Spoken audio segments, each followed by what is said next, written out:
आतंकवाद की इकोसिस्टम को भी घाटी में से पूर्णतया समाप्त करने का काम नरेंद्र मोदी सरकार ने किया। और मुझे विश्वास है कि जो कुछ भी हमें गंवाया है वो हम जल्दी प्राप्त कर देंगे। न केवल भौतिक विकास, कश्मीर की सांस्कृतिक ऊंचाइयों को भी हम बहुत जल्द प्राप्त करेंगे। मुझे आनंद है कि कश्मीर एक प्रकार से फिर से एक बार हमारे भू सांस्कृतिक राष्ट्र भारत का अभिन्न अंग बनकर भारत के साथ ही विकास के रास्ते पर चल पड़ा है। मित्रों, और मैं आज कहना चाहता हूं कि हमने न केवल आतंकवाद पर कंट्रोल पाया है, इसको रोकने में सफलता प्राप्त की है, हमने आतंकवाद की इकोसिस्टम को भी घाटी में से पूर्णतया समाप्त करने का काम नरेंद्र मोदी सरकार ने किया। और ये सब इस भूमि के लिए हुआ है, जो भूमि का देश और दुनिया की सभ्यताओं में बहुत बड़ा योगदान है।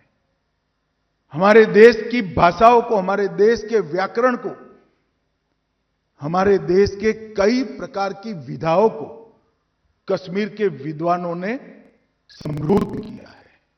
और कुछ चीजें तो ऐसी है, संस्कृत का व्याकरण हो या नाट्य शास्त्र, जिसमें बहुत बड़ा हिस्सा कश्मीर के विद्वानों का रहा है।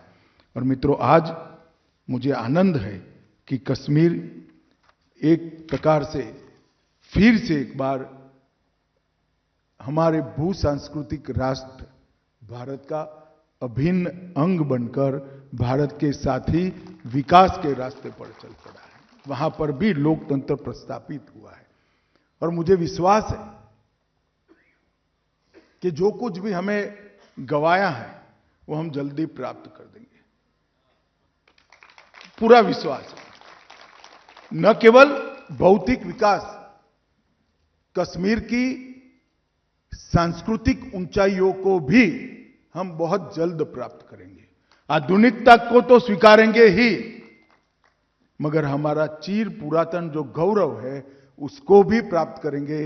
इतिहास के वो अमर पन्नों को फिर से एक बार सृजित कर जमीन पर उतारने का काम भी कश्मीर की जनता करेगी, इसका मुझे पूरा विश्वास है।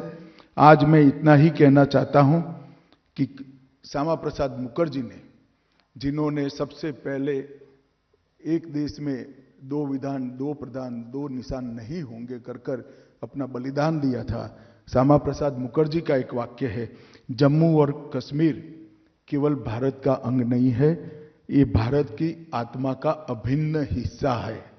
और इस पुस्तक ने ये सिद्ध कर दिया है कि हमारी संस्कृति का अभिन्न हिस्सा जम्मू कश्मीर और लद्दाख है। इसको कोई अब नकार नहीं सकता।